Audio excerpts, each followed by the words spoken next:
বোন, আমি আপনাকে বলছি, আপনি কখনো আপনার সৌন্দর্যকে কোনো পুরুষের সামনে উপস্থাপনা করবেন না।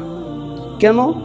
আপনি যখন আপনার এই সৌন্দর্যকে মানুষের সামনে ফুটিয়ে উঠাবেন, পচা গান্দা নষ্ট জিনিসের মধ্যে যেভাবে মাছি ব্যান ব্যান ব্যান ব্যান করে, ঠিক আপনি যখন আপনার এই সৌন্দর্যকে ফুটিয়ে উঠাবেন মানুষের সামনে, পুরুষের সামনে, শয়তানগুলা পুরুষের রূপ ধরে আপনার পিছনে এইভাবে ঘুরঘুর করে ঘুরবে। যখন আপনি তাদের ফাঁদে পা দিয়ে ফেলবেন, তখন আপনি ধ্বংসের পথে চলে যাবেন।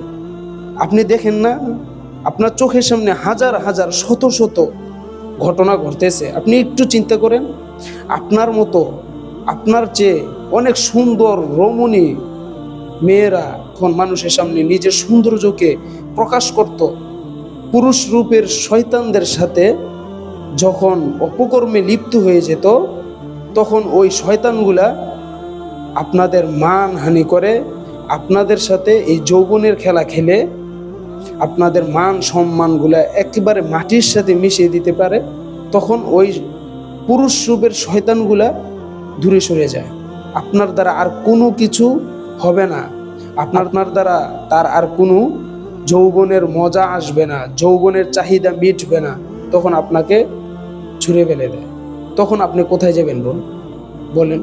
একজন পুরুষ একাধিক বিবাহ করতে পারে, নারীর কোনো অভাব হয় না, পিছনে লাইন ধরে থাকে।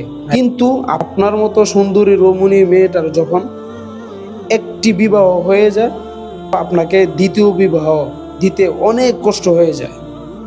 আপনি পারেন না, আপনি পালিয়ে কোথাও চলে যান, কিন্তু পারেন না, আপনাকে কেউ গ্রহণ করে না। আপনাকে কেউ গ্রহণ করবে না, তো আপনি আপনার পুরোটা জিন্দিগি এই অপকর্মের সাথে যখন বিলিয়ে দিয়েছেন, শেষ পর্যায়ে যখন কোনো দিকে রাস্তা পাচ্ছেন না, তখন আপনি আল্লাহর কাছে বলেন যে আল্লাহ, এখন ভালো হয়ে যাব, ভালো একটি ছেলে আমাকে দিয়ে দাও। এইভাবে মন থেকে চান। আপনার সময় যখন ফুরিয়ে যায়, তখন আপনি চাইলে কোনো পাবেন?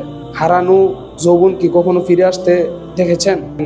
কখনো আপনি পাবেন না ভালো কিছু। আসেন, সময় থাকতে ফিরে আসেন, অনেক ভালো হবে। আপনি চাইলে আপনার এই সুন্দর যৌবনটাকে আপনি ভালো পথে পরিচালনা করে আপনি একটি সাংসারিক জীবনকে গড়ে তোলে, সন্তানের মা হয়ে ভালো একজন সন্তান জন্ম দিয়ে তার পিতাকে আপনি ভালো ভদ্র একটি ছেলে উপহার দিলাম। আর যখন আপনি অপকর্মে লিপ্ত হয়ে যাবেন, দেখবেন মাটিও আপনাকে গ্রহণ করবে না, সকলে আপনাকে ছুরি ফেলে দিবে। এখনো সময় আছে, ফিরে আসেন।